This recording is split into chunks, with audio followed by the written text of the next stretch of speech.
Hey, welcome to the Cam and Otis Show. We're a father-son business podcast where we talk with other lifelong learners about making an impact and solving big problems.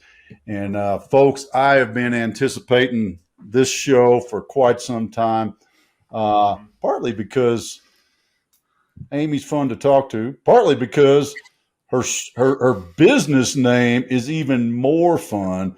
I mean, folks, if you don't put a smile on your face when you say Salty Britches, I don't know. I don't. You might want to check your pulse.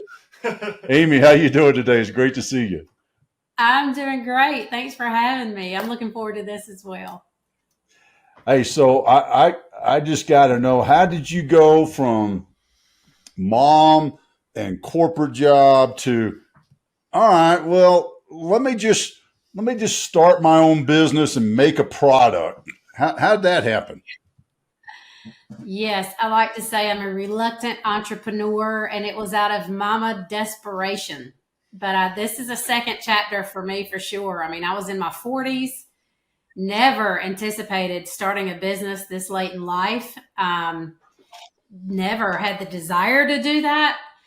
But our son, when he was around 6 years old, we would vacation at the beach in South Carolina, and he suffered horribly from saltwater chafing, and nothing on the market held up well. We spent several years trying to find a solution. I have a chemistry background. I was in the pharmaceutical industry for a long time. And just really out of frustration, I took to my kitchen after a super gnarly beach vacation that basically was ruined because he was so miserable. And I created a product just for him that was a skin barrier. It didn't even have a name. We poured it in, I mixed it and blended in my kitchen, and we poured it in a Tupperware container, took it with us to the beach. We would go a couple of times a year. We would go with other families. We'd pass Amy's goo around to all the families, and everybody would help themselves to the Tupperware container. And in 2017, we were on the beach, and a friend of mine, one of the moms, said, "You need to post on Facebook that you have a solution for this." And I'm like, "Oh, this is not a thing. It's just my son and maybe your son and her son. And, but it's really not a big deal." And she's like, "Look at these people on the beach. Look at all these kids wandering around. You can pick up exactly who's suffering from saltwater chafing and who's not." I'm like, "Oh, well, you're probably right. Help a few people." So I posted, "Hey moms, if you're going to the beach and saltwater chafing is a problem, I think I have a solution." And my post went crazy. My phone started dinging like crazy. I had over 700 messages, direct messages, text messages, the whole thing. My phone was just going nuts. And I was like, "Oh my gosh, there's a need here." So I went to the local surf shop, McKevlin's on Folly Beach in South Carolina. I said, "Do you guys have anything for this?" And they're like, "Oh, we know it's a problem. Go to the local CVS and get some diaper rash cream. We know that's not ideal." And I was like, there's really a need here. So I went home from that beach vacation. Well, let me back up a sec. While we were on the beach that day, I created a legal Zoom account and set up my LLC that day. And On the all beach. the parents on the beach, and all the parents sat around and came up with a name, and we landed on Salty Britches. And I knew I wanted britches in the name, and it just worked. And then my son came up with the logo with the shaka. We have, excuse me, we have two logos. One is the shaka, which is our beach coastal theme, and then the other is the soldier. And I'll tell you that story in a minute. But my son, who was like 7, came up with the logo with the shaka. So we trademarked that. I mean, on the beach, I opened up a new checking account at my bank. We did all of that because I knew, all right, I better order raw materials because as soon as I get home, I'm going to have to make a lot of this stuff. That's exactly what happened. Mm-hmm. And we never stopped from that day forward. We came home from the beach. My husband's an engineer, so he set up the whole process. And we laid it out in the kitchen, and I melted in the certain process that I needed to melt, poured all the jars, and he and my son did all the labels. And we put it on a cooler in our front porch for 6 months, and people just randomly came by my house, picked it up out of the cooler, and put money in the cooler. I'm sure my neighbors thought we were crazy.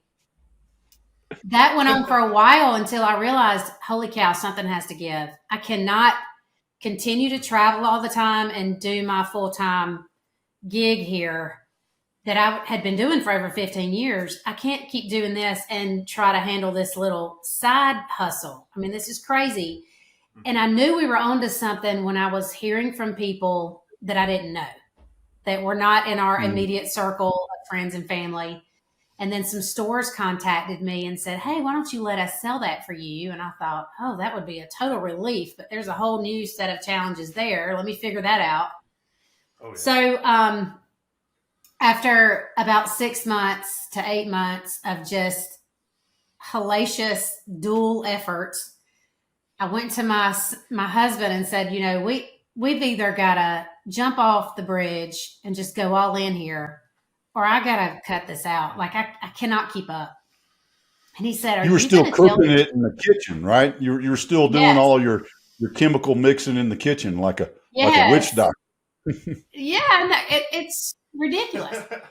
And I told him, I said, you know, we've got to figure something out here. And he's like, well, you know, let's start calling some manufacturers and some co-packers and see if we can get some help. And I did. I just cold called them, and they all laughed at me. And they're like, you're not even close. You know, until you want 10,000 units, you're not going to find somebody to help you. And I ended up landing on a mom and pop co-packer out of Minnesota that not only would they were willing to talk to me, but they were willing to let me use their sample line. And then I needed a independent contract chemist that was familiar with cosmetic chemistry and all the labels and the FDA requirements and all of those things. That was by the grace of God that I found her, because she wasn't connected to a certain co-packer. In our entire story, there are moments, what I like to call the God winks, throughout this process. And we're a faith-based company. That's really important to us. So she helped me find a tube supplier. And I called the tube supplier, who also laughed at me. Oh, you know, this is a little hobby. You know, we can find you a couple of tubes, you know. And I'm like, well, okay. You know, I didn't know. So I'm like, okay, that would be great. Here's my label, and I want to put Philippians 4:13 on the label. And he's like, what? That's the work. If you want to crush your business instantly, that's what you do. No, this is what I want to do. I feel really compelled to do that. That's the dumbest thing I've ever heard. I'm going to send you to some mentors. No, I want Philippians 4:13. And if you won't print it on the tube, I'll go to someone that will. So he did it reluctantly. And I could go on and on and on about this story, but bottom line, everything fell into place. We're on our third co-packer now. We just have grown. So we've moved through the co-packers, and, but my husband, who's very risk adverse, I, however, do not mind risk at all. It does not scare me. It's something that I've always done. Like to me, risk is opportunity, and there's tremendous growth and opportunity on the other side of doing really hard things and taking a lot of risk. And that's how you grow. But he's much more stable and, you know, just believes in stability. So I went to him and said, you know, we've got to figure this out. We have a co-packer, we have a tube supplier. Now what? Because how am I going to fund this? How are we going to do this? And he's like, I tell you what, we had a tiny house that was a little lake cabin, no washer and dryer hookup, no dishwasher, no closets. You know, we own the lake house. Let's just move into it. Let's sell everything we own, move to the tiny house. That's what we call it. And sell everything we can sell and make a go of it. He kept his job. I quit mine. And it was a lucrative job, a lucrative career that I had done for a long time. And it was like an elephant the weight had just lifted from my shoulders when I turned in my resignation. And they all knew what I was doing. So I quit my job, and we did just that. I had a big sale in my basement, sold my clothes, my shoes, my workout equipment. Like, we sold it all. We sold cars. We sold our home, four-wheelers. I mean, we sold it all. And we moved to the lake house. My son was in 7th grade.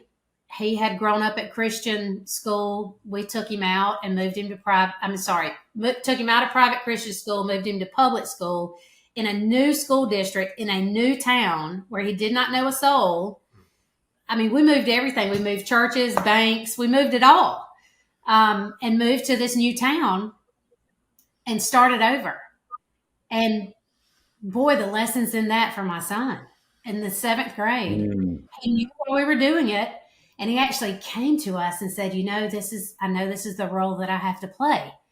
And I don't think normal 7th graders say things like that. I think it came, in my opinion, I think that came from the Lord, because he really did understand it, because 7th grade stinks. I don't care where you go to school, especially if you don't know anybody. Middle school's tough. And he did not know anybody. He didn't get invited to the things. He got bullied, the whole shebang. And yet he came to me and said, I know this is the role I have to play. So I knew we were in the right place. We were doing the right things. We are still in that tiny house. We are 5 years in, and we did this before COVID. So about a year before COVID hit is when we made our move. And the plan was to move here, do the things, and build a house. Well, that did not work out. We moved here, COVID hit. You couldn't build a house without paying 3 times for the supplies, or you couldn't find contractors. It was just, the timing was terrible. And then after that, the interest rates skyrocketed, and we're like, you know what? Mm-hmm. We actually kind of like the tiny house. None of us can get away from each other. We have figured it out, and we live with a lot less. Materialism isn't as important to us. We don't have a dishwasher, so we have a tiny galley kitchen, and we're all in there on top of each other. It's just become part of our family, and it's kind of awesome. I mean, we kind of love it. Mm-hmm. We were able to buy the property next door and build the shop, which is where I'm located. And we built our warehouse. It's a pole barn, and we have an office. We have a heated and cooled space where we're doing prep for product. And we have a laundry room. So we built our laundry room in the pole barn. So when I come to work, I bring my laundry and we can wash the clothes here. And then we have storage and shipping and all of that. And this is where we spend all of our time, because we have no room in the tiny house. And my husband had 2 kids before we were married that are now married with their own children. So when we have holidays, when we cook Low Country Bowl, we do everything here in the shop. And we just pull out all the tables and have the big pots, and we do it in the shop. And it's worked fantastic. And now my son is going into his senior year of high school. He has seen all of this. Matter of fact, he's one in the shop doing a lot of prep work. He works for us. He shucks the boxes and complains about it being too hot. But he has seen it. He has been with it.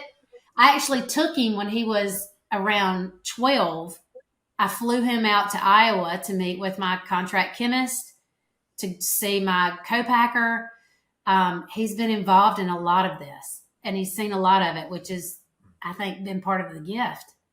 But had we not had that real painful time of, how are we going to figure this out? How are we going to bootstrap this? We didn't want to go into a lot of debt. Let's just figure it out. And we brought our kid along, and it was painful, but it was a beautiful pain. Mm-hmm. So it's just been part of it. And that's really the story. I mean, it's a long way of answering your question. How did we get here? But that's the basics of the story. That's at least part of it. Talking about making that jump to the tiny house, and the bootstrapping, the financial side, we could talk a little bit more business on it. What I'm really interested in is just like the mental switch of, you made the switch. It's like, okay, hey, now we're living this. What was that like? Like, do you think, take the finances out of it a little bit, if you had stayed where you were, stayed in that house, do you think you could have made that same kind of growth? Or do you think you needed to make that jump? I think it's part of it. I think we needed to make that jump what it did is it freed up a lot of mental capacity. It freed up so much bandwidth, because I think people don't realize a lot of material possessions are weight and they take up space. And I almost had to purge our life to free up a lot of this bandwidth that we needed, free up a lot of clarity of it, physical space and mental space.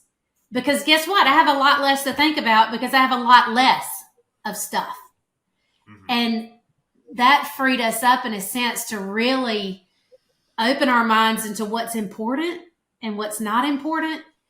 And when you build a business, everything changes. You know, a lot of things around you, even people, everything's going to change. But if you don't have the space to bring in these new people and these new experiences, you won't subconsciously go for it because you're just too full. You know, you've got too much junk clogging those pathways that you need to clear up so that you can bring new things in. That's how I've always looked at it. I didn't realize how substantial that was until we walked through it. And I totally believe in that. I totally believe in you've got to have some clarity. And to do that, you've got to free yourself from the stuff. That's a huge step too. I mean, not only did you go from, corporate lifestyle where, I mean, it was comfortable, right? I mean, you kind of listed out all the things you sold, to include the 4-wheelers, maybe even a jet ski, all, the golf club membership you had. Y'all were the dual income corporate family that had all the fun stuff, keeping up with the Joneses. Mm-hmm. And then you said, no, I believe in this. We believe in this. I know it wasn't just you. It was your son was a little bit along for the ride, but he understood what he was doing too. That's pretty cool. But you and your husband said, nope, I believe this is a thing that we as a family should do. And you stepped into it with a full on commitment. One of the things that I'm hearing, and I think this is really cool, whether you know it or not, is you're doing one of the things that we talk about with our clients all the time is life management, because you have blended everything. You don't, I mean, you don't even have the walk across the street to a different office because it's your laundry room too. So, I mean, it's all there. How are you managing that? How are you going? Cause we've got different parts of our life. How do you manage that so that you're not, let's say it's family movie night, but yet you're like, oh, well, no, we got to cancel family movie night because we got to pack some boxes or whatever it may be. How are you managing that? Well, that is our family movie night. It's packing boxes. I mean, because the whole family is involved in this. And when we built this building, we basically decorated the walls. The walls are covered in all of our pictures of our family and all the kids as they're growing up and all these collages of pictures and all these Salty Britches pictures. And this space is where we have our workout equipment, which my son, as he's gotten older, has wanted to lift weights and do that sort of thing. Our treadmill is up here. I mean, it's where we spend that time together. It's where the laundry room is. We put a TV with a couch and a recliner in the space. It's where our bicycles are lifted in the air. This is where all the space is. This is where everything is that we do. And we're always up here. The basketball goal is in the parking area. So Trent brings, my son's name is Trent. He brings his friends here. They're playing games in the shop. They're playing basketball. We're all just hanging out. It's how we've incorporated the whole thing. And I think the beauty of that is that this space is in our backyard. I'm not driving to another location to work, which means we don't do very well separating the work, but it's not such a bad thing. It's kind of a cool thing. It's very much incorporated into our life and our family. And Salty Britches has become almost another child in our family. our whole lives are wrapped around this product and what we do to bring it to market. But it's been a positive thing. It has not been in any way an extra stress or something we have to escape from. It's not that way at all. I mean, I get up in the morning and the first thing I want to do is get up here, get on my treadmill. You know, we have these non-negotiables where it's faith, it's fitness, and then it's Salty Britches. So, you know, I do my devotions on the porch of this shop, you know, and then our treadmill's in this shop. And then we can do our packaging and all of our work in the shop, and it's all incorporated. And that's unusual. I'm well aware how unusual that is.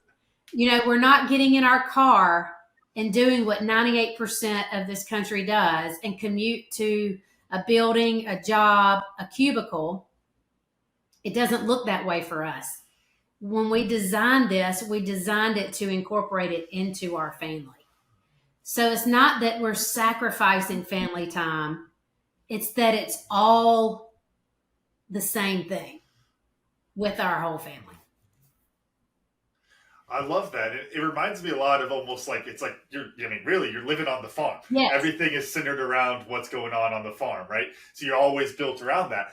The interesting thing, though, when you start thinking about it that way, and, you mentioned you've been in it for 5 years, so it might not be at this point. I'm sure there's inklings of it, but, you kind of hinted at it of, when you spend your whole life on the farm, a lot of the things you do, a kid does when they turn 18 is they run to the city to get away from the farm.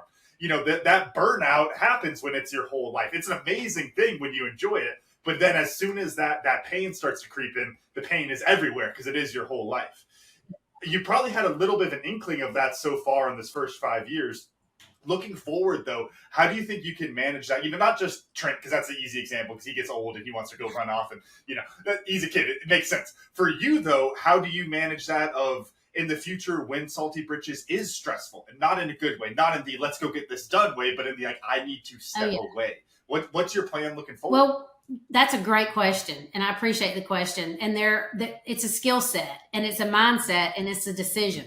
So for me, I have a calendar, and I learned this from Jesse Itzler. If you don't follow Jesse Itzler or know about Jesse Itzler, he's got some incredible skills, but he has this group called Build Your Life Resume, BYLR, which is a mastermind that I've been a part of for a couple of years.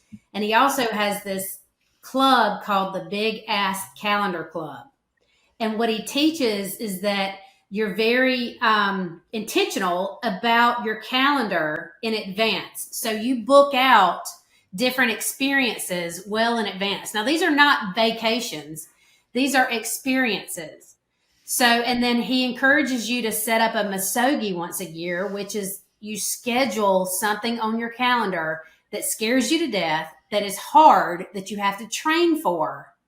And then it's already scheduled on your calendar. You buy the plane ticket, you pay for the event well in advance. And I have a masogi this year that will happen in October in Utah. And I'm actually doing this with Iron Cowboy James Lawrence, who ran 100 triathlons in 100 days last year. And then the year before that, he ran 50 triathlons in 50 days in 50 states. So he holds all these records. He's a total stud. That's another one to follow, Iron Cowboy. What a great dude. So he's hosting this in October, and it's a week-long adventure. We'll do some sand surfing. We'll do some running in the desert. We'll do some climbing, some bouldering, all kinds of stuff. It's not going to be easy, and I'm having to train for it. That's my masogi this year. I've done part of the Appalachian Trail as a masogi, then carried a 50-pound pack. And that was one of the hardest things I've ever done in my life. I felt like the entire trip was uphill. Just climbing. I've climbed mountains in Vermont with an event called 29029 Everesting, where you have to climb the mountain, ride the gondola down, climb it, gondola down. You have to do it 17 times to reach the vertical feet of Everest, which is 29,029 feet. Now, I didn't make it. I did 11 ascents, and my Achilles almost blew out on me, and I had to stop because I run a business. I feel like there's unfinished business on that mountain in Vermont, but that scared me to death, but taught me many lessons. So I tell you this to tell you this is how I manage to keep from burning out. I'm intentional about my calendar and about leaving the shop and putting things on the calendar, one with family. So we're going to the beach in a few weeks with other families, which is our favorite thing to do. We're going to take a week off and go to the beach. We're not going to your standard commercial beach. We're going to Harbor Island where we can fish and eat what we catch. There's a lot of activities there, and we're always learning, but we'll take that week as a family. And then I have a couple of other things on my calendar that are personal things and personal missions of mine to train and get better and go visit some people that help me do that. I'm a firm believer in coaching. I'm a firm believer in masterminds, and I'm a firm believer in organizing your calendar to reflect that and organizing your calendar to have that misogi. So it forces you to train. And with a misogi, it's something that I feel like I need to train for at least 6 months or it's not hard enough. And it needs to be something I'll probably fail. So that's the goal, is how do I keep bringing more to the table? How do I keep building my business without losing my faith, my fitness, and my ability to learn? How am I going to do that? And that's how I've tried to structure this business. And I think how we've survived through COVID and through the years is we intentionally try to get better ourselves so we can bring more to the table. And that includes some rest, although how we rest is different than other people. You know, we rest by learning and training and exercising and doing hard things. That's really how we rest. And that's what's really contributed to, I think, the health of our business. So to answer your question in another long way is managing this calendar and being very intentional about designing time. And, you know, when you get into this space of trying to create a misogi, you'll find them. They'll come up and you're like, that's it. That's what I'm going to go do next year. I probably won't be able to make it. I might fail. It's going to require me to train for 6 months. I'm going to start saving my money now. I'm going to buy this plane ticket and I'm going to book it for 2024. And you'll start seeing those pop up. That's right, because you find what you look for. And that's right. That's awesome. Yeah. I follow Jesse too, and I love the misogi whole concept. And really what I wanted I want to ask real quick before you get into your question, Dad, and open this up to the room, because Amy, I was hoping you'd give us this example, because I know Jesse, he does the marathons and all that kind of stuff. What's an example of something for somebody who doesn't want to go running or doesn't want to go hike up the mountain? What's something scary that you could go do that takes all this prep? I'm just trying to think in the back of my head. Do either of y'all have an idea on that? You could learn a language. You could take that's a good one. Take a cooking class. You could, it doesn't have to necessarily be physical. It just has to be something that you're clueless about and have to go learn. I think Jesse went and lived with monks for a week. He went to a silence retreat where you have to sit in silence for 3 days. If somebody told me I had to do that, that would be the hardest thing I've ever had to do. But there are options. Okay. There are things you can do. You could read the Bible all the way through as a misogi. That's hard.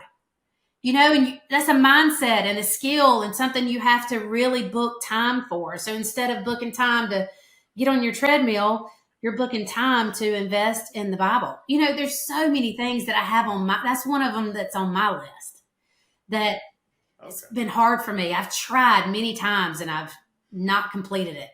I've done all the sections, but I've not done from front to back in one swoop.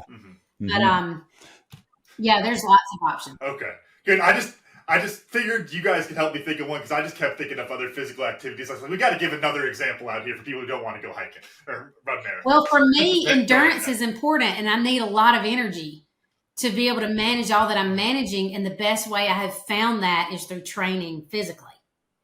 And that's what's been for this season I'm in. It's all about endurance, and I've had to feed that endurance, and that was the best way I could do it. Well, and here's where my question still goes right into this is where you got to be disciplined. What was the origin of your discipline? I mean, where did that come from? Because, not everybody, a lot of people got great ideas. A lot of people, put their goals up and they got their vision board. They got all these sort of things. That's the easy part. The discipline is the hard part. Where'd your discipline come from? That's a deep question, Otis. And for me, I think everybody kind of has a different answer to this, but I don't know that I would have been able to accomplish this earlier in life. I mean, this is a second career. I'm almost 48 years old. This is something that I think my experiences up to this point have helped prepare me for, especially with the discipline. I haven't always been this disciplined. And I think I've been able to hone that skill because of some of these masterminds and because of the training and doing really hard things. And it's come too from around what goes into my mind by what I read, what I listen to, and what I've surrounded myself with. And, when you are the people you're around, well, I'm really isolated. In building a business, I'm not around a lot of people. I have to be intentional about the people I am around. And those people have changed for me over the years. When we were at the country club and when I had that, different life, I was around some really awesome people in that career as well. And it was a competitive environment and I wanted to win. And I think that actually comes from my childhood. So it's been a combination of experiences over the years, people that I've surrounded myself with, the books that I read, the podcasts that I listen to, that has helped fuel the skill of discipline. I don't believe you're born with it, but I didn't have an easy childhood either. I had a difficult childhood. And I think through some of those experiences, it taught me resilience. It taught me how to basically never settle. And if I wanted something, I can remember as a little kid, this is the best way to sum this up.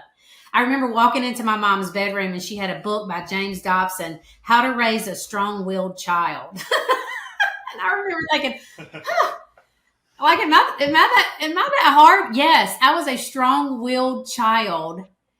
And maybe I was born with that part of it to be so hard-headed. I don't know.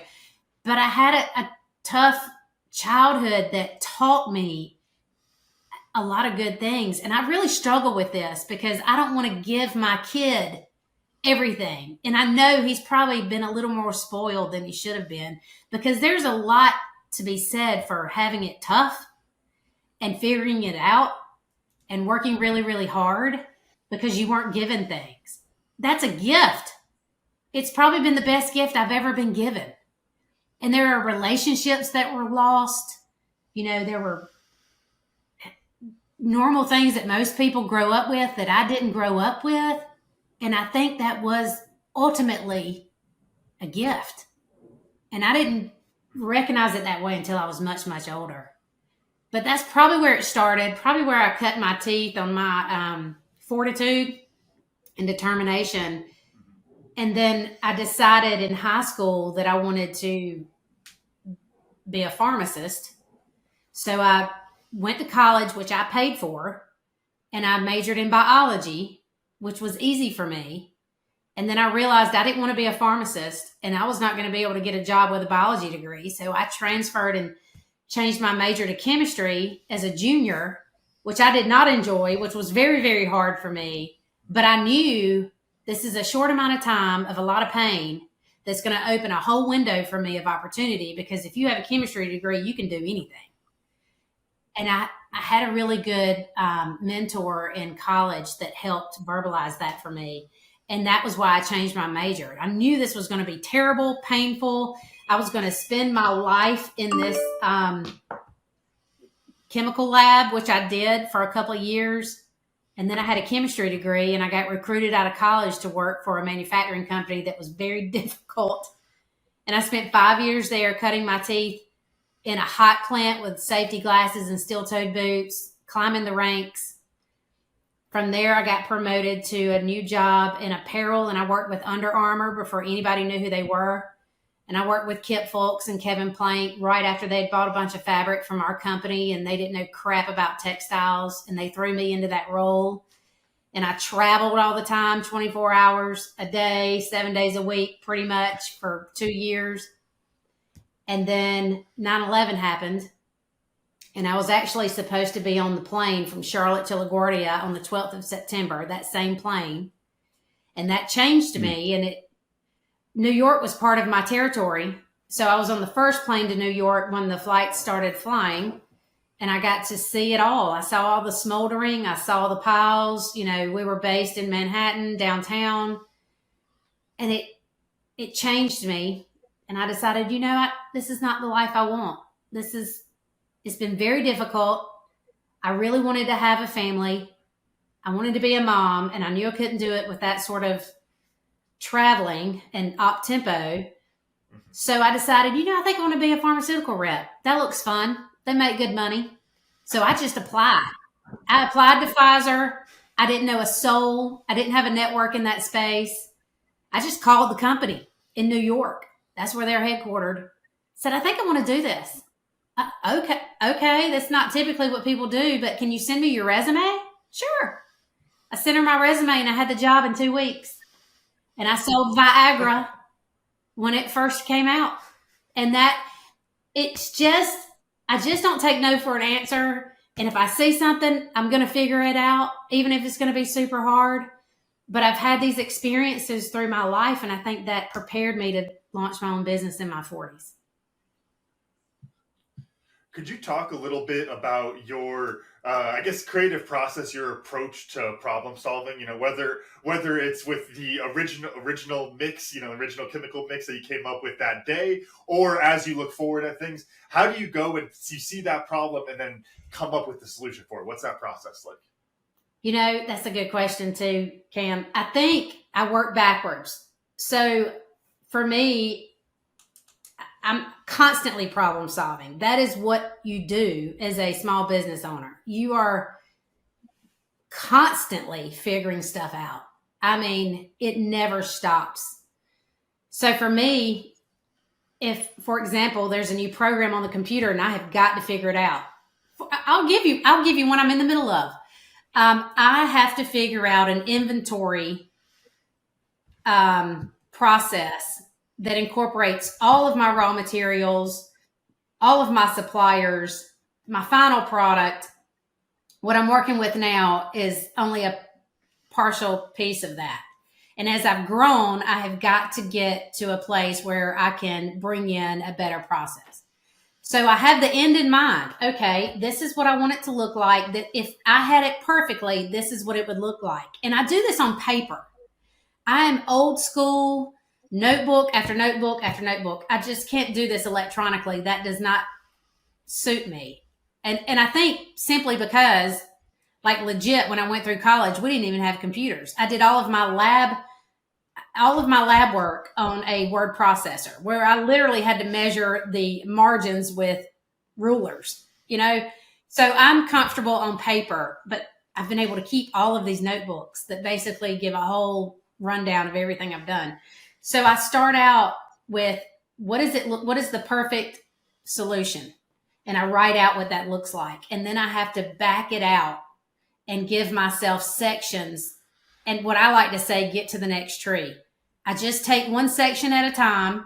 All right, that's going to get me to the next tree, which gives me a little more fuel because I've figured that little section out. So I just take it in small bites, bite one little piece off at a time. And that little piece may be, who's the person that can help me? Is there somebody I can ask a question of that already has done this? So for example, with this inventory problem, I reached out to another business that I've gotten to know, a huge business. They're called Tactical Baby Gear. And this guy's name's Beeve Brody. He's been in the business for 15 years. He actually invented a diaper bag that converts to a range bag. it's such a cool product. And I know he's been through this supply stuff before. So I reached out to Beeve and said, Beeve, I'm getting to the point in my business where I've got to figure the supply chain out with a process on my computer. He was like, oh, yeah, this is something we've done before. So he gives me the person's name and he gives me the program and I call them up and they're like, oh, well, it's $15,000 a month. Well, that's probably not going to work. So do you have any other suggestions? Is there any other entry level product? Oh, yeah, there's one I think that might be good for you. And then they give me that name. So it's one bite at a time to get me to that end solution and just get to the next tree. Looking back on it, what was something, an obstacle or a block that y'all were sitting at the dinner table and you said, I just don't know. Is this, you were at that point, you and your husband, maybe your son too, y'all were teetering and you're like, oh, what was that thing that got y'all to that point? Because I mean, obviously you overcame it, but what was that? What was that obstacle? Oh, there's new obstacles on the daily. Legit. I think our mindset though is not that it's like, oh, I don't know if we're going to be able to overcome this. That's not even a question. It's like, okay, this is just something else we've got to figure out. I don't recall feeling like, oh, we're not going to be able to overcome this. We're not going to be able to make this.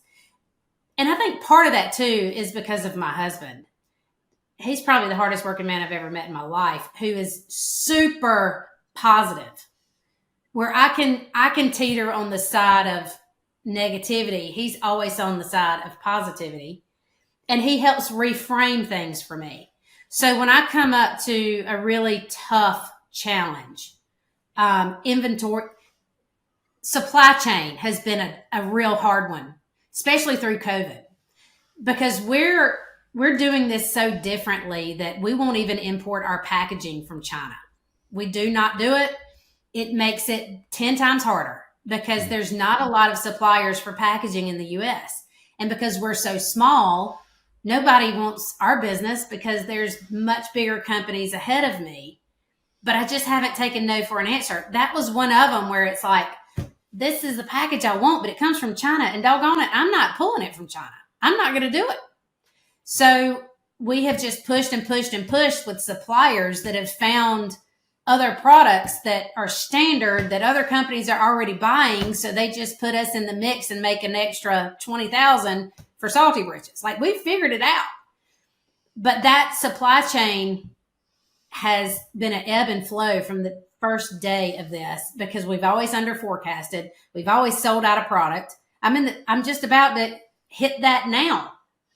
And it's a challenge. And where I freaked out when it first happened, oh, this is going to kill our business. We're never going to survive. He would reframe it and say, no, this creates a different space where people are like, oh, they're selling out a product. It must be a good product. You know, he would reframe the whole thing. And I think that is the magic for us is that we're very different people. I mean, completely different people. And he very much is the strength to my weakness and vice versa.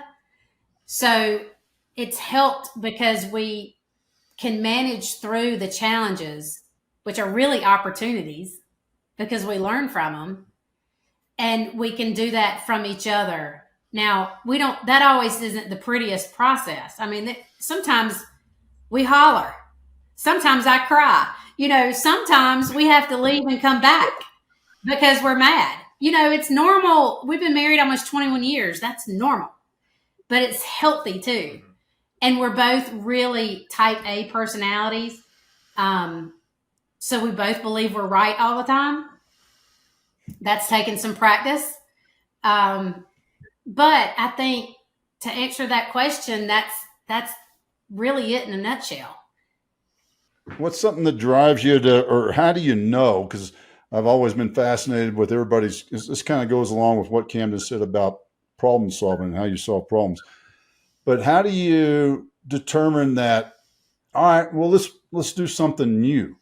let's create a new product, because you mentioned that early on about new products coming along. How do you know what's your process for saying, all right, now we've got Salty Britches 3.7 and we're going to market that? How do you make that decision? The market kind of tells me that. Like, you'll hear from companies that say, oh, if you don't have 20 SKUs, no one's interested. Like, big box doesn't care unless you have a whole end cap of all these different, like, take sunblock, for example. You've got to have all these different SKUs. Well, just because they tell you that doesn't mean that's really true. And that's not how I want to do it. So I'm not doing it that way. We're doing it completely different, because I promise the military doesn't care if I have 20 SKUs, right? So who's your customer? So we're figuring those things out and kind of flying in the face of how it's normally done. But for us, for example, our winter skin relief, we were shipping the standard blue tubes of chafing ointment, Salty Britches, to upstate New York to some hockey players. And we did not know they were hockey players. We just were shipping it. Well, they emailed me and said, we've got a problem. It's cold up here and we cannot squeeze this product out of the tube. It's too hard. I thought, holy cow, that problem doesn't happen down here in the deep South where it's never that cold. I guess I need to tweak the formula and come up with another product. And that's how we came up with our winter skin relief. I took the formula and the raw materials and tweaked them so that the winter skin relief doesn't freeze in the cold, but it will melt in the heat. The chafing ointment and the military version, the skin barrier, won't melt in the heat, but it will freeze in the cold. And it gave me another SKU out of it, which was the only way I knew how to do it, I couldn't make the perfect solution in one tube because of the raw materials. So we have a new product. The other thing is when we created our little jar, same formula as our blue chafing ointment, but people wanted a different package. They wanted a smaller, like backpackers. They wanted something lighter that had less than the tube offered, more than the single-use pack offered. So we came up with a jar that is made from post-consumer resin that's refillable. And we actually will launch those this weekend. I did a pre-launch with my personal circle of friends on Facebook, and we've already sold a ton of them. So it's just, what is the market telling you? We're working so hard on a hands-free applicator, which we've had trouble with because they all come from China. So I'm trying to figure that out and back into that. All right, this is what I want it to look like. Let's go find them. So I'll actually be in Dallas next week working on this with my co-packer and my tube supplier and maybe tooling it. Like, we're going to find a solution here. And that's come from being in the market and listening to our customers and trying to meet them with what they've requested from us. That's such a key thing, and listening to your customers. Man, I'll point to myself too, because I do it. We all do it, right? It's like, oh, I know this is what everybody's going to buy, and you do all this stuff, and then you put it out there on the shelf, and you wonder, how come only 2 people bought it? Because your mom and your dad are the only 2 people that bought the thing. You realize that, well, maybe I should have asked the people that I've been working with and what they want. And that's such a fundamental thing that I think I don't know if I want to call it arrogant, because it is, but it is. If you ain't listening to your customers, then who are you listening to? Yourself all the time? Yeah, that's right. 100%. And we've not always gotten it right. That's the thing, is failing fast and moving on and figuring it out. I mean, there's always pieces to the puzzle, but it's a puzzle. Mm-hmm. It's always a puzzle. I don't know that there's a destination. And I don't really care if there's a destination. It's just the puzzle. And that goes back to Candace's point of, how do you problem solve? Well, it is one big constant problem. But Otis, to your point about listening to your customer, something that happened for us that was kind of by accident is this community that we've kind of built through our customers. And a lot of that has been the power of social media. And then a lot of that has been live events.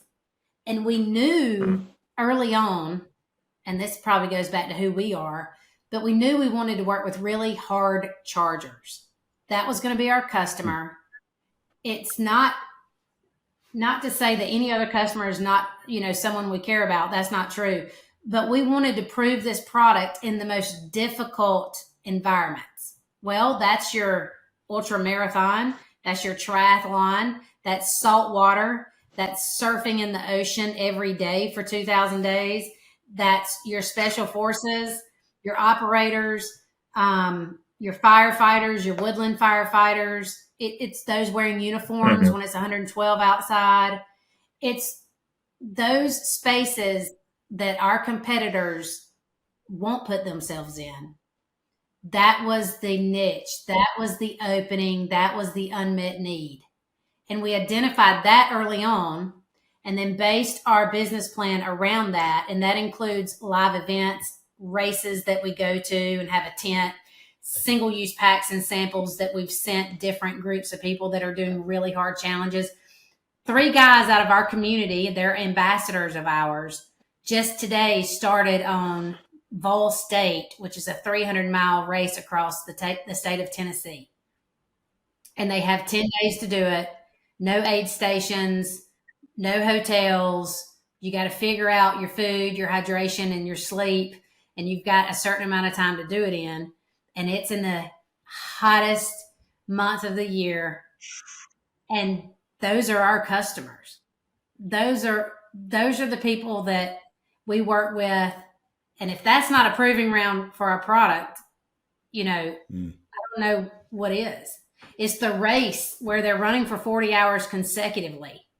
It's these small little niche spaces where the people that we want to put ourselves around, the people that are doing extremely hard things and that are learning in the process, it's unusual, it's not normal.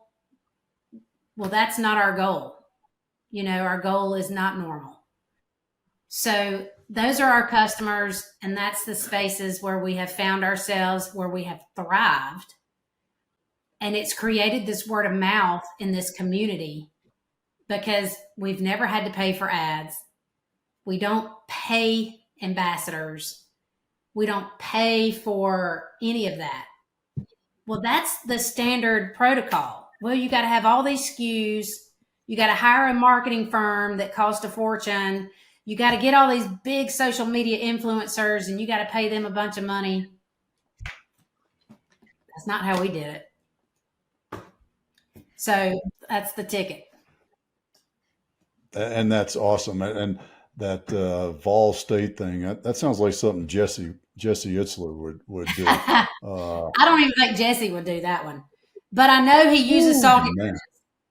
I mean, I've met Jesse and Sarah both several times. Jesse's a fan of Salty Britches. He's used it and he promotes it at a lot of his events.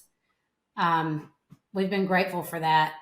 But, we've had to make some business decisions there too, because you do need to give away some product to just get people to try it sometimes. That's an investment. But we're not paying for endorsements. We've never paid for endorsements. So that's important. And I won't say that that's always going to be the case, but that's how we've gotten our start. It's all organic content. I don't want to give Facebook a dime of my money. It's all about what are our values, what's important to us. Now, granted, that's made us grow slower, but on the contrary to that, it's introduced us to some incredible, like the SF guys. We've gotten introduced by word of mouth because, hey, this group over here is running 40 hours, in the heart of the North Georgia mountains. Hey, this buddy over here happens to be the physician assistant that trains all the Army Rangers, and he's running in this race too. And he's like, hey, what is that stuff? That's how we have gotten where we have gotten through that space. So that's part of the story. and that's a validation of what an awesome product it is, and uh, how you can build on that. I mean, it's yeah, yeah. I'll call it what it is. It's referrals. I mean, that's what it is. Most people wouldn't, when you talk about a hard product like that, an actual product that you use. A lot of people don't refer to that as a referral market, but the referral market is one of the things that it can, man, that is the strongest way and most assured way of building your business. And it's And the slowest way. I was well, and it is it is very slow because you could be negotiating with the Walmart right now to try and get that end cap and all that.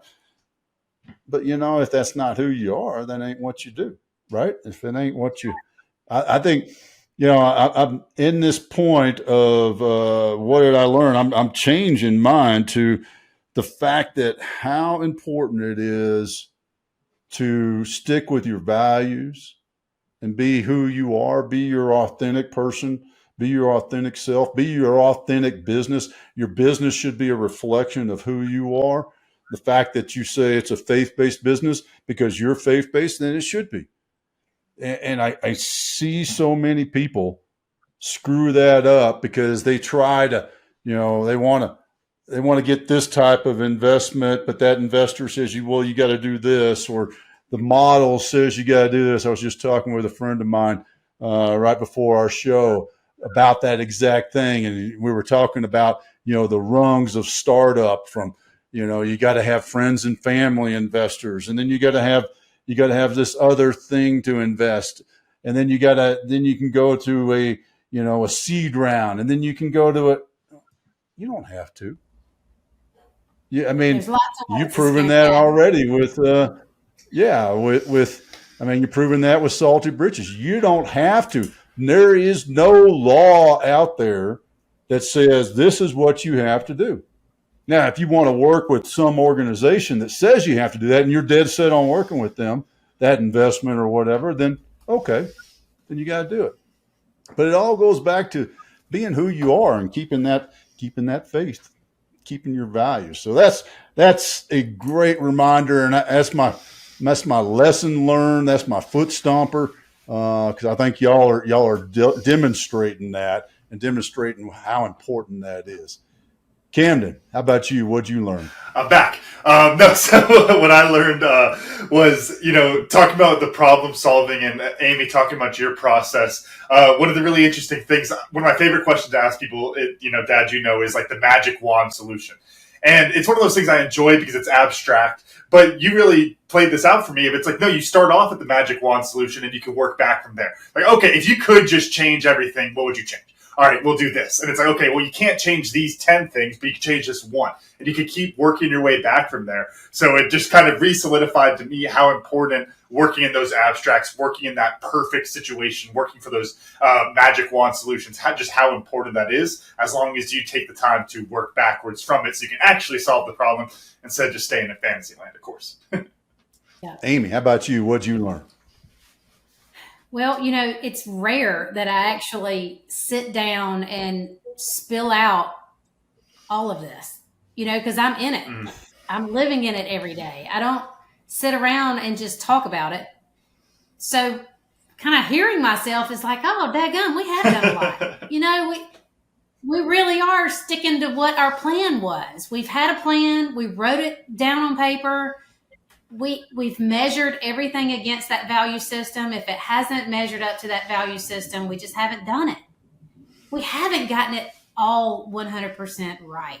No way. And we won't. Like, that's not a thing. But to just hear, it's not throwing something to the wall and hoping it sticks. It's methodical. It is kind of a process. And Camden, I've never thought about that I had a process. That's just what we've done. But it is a process, and it's a skill that I really didn't realize I had. You know what I mean? And it's come from problems, and that problems are the solutions to creating something. And you cannot do it without problem solving. And that's where the solution comes from, is the ache the pain, the struggle. That's how you build the stuff, is the ache, the pain, and the struggle. There is no other way. You can have all the money in the world, but you will be left empty as it gets, because if you're not constantly going through that pain, ache, and struggle, what are you doing? If you're not growing, you're dying. So it's kind of cool, to remove out of my own body and look at this conversation and realize that there's more to this. Yes, I'm living it every day, so I rarely think about it. So I appreciate the opportunity and the chance to really tell this story and to tease out some of these things. These have been very thoughtful questions, and I appreciate so much you guys having me.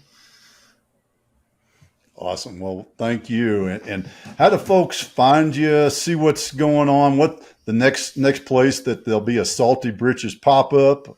How do we follow you? Yes. So we're all over social media, Instagram, Facebook. We're probably most active on Instagram at Get Salty Britches. Our website is www.getsaltybritches.com. We're dabbling in TikTok. I still don't know if I really want to be on TikTok, but there's a completely different audience there. But we're on TikTok as Salty Britches. You can find me on LinkedIn, Amy Stevens Tucker. Stevens with a V is my maiden name. Yeah, that's probably the best way to find us.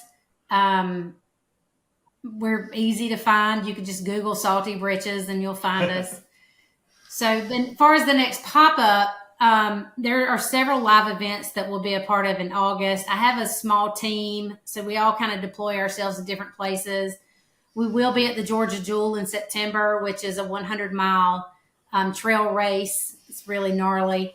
We'll definitely be there. And a lot of different races that we kind of have on the books. You don't always know until it's just time if we're going to be there or not. But those are some of the big events. And then a couple of trade shows. We're kind of out of trade show season at this point. Trade show season is really heavy in the first quarter of the year. We're at some military shows for sure. We'll be at Surf Expo in January. So yeah, there's always something going on. That's awesome. And if you're interested in having us at an event, if there is some big event, like we've done everything from endurance horseback rides to a lot of trail runs, a lot of runs for sure, but CrossFit events, we've done all sorts of things. And if we can make it, we can certainly give it a shot.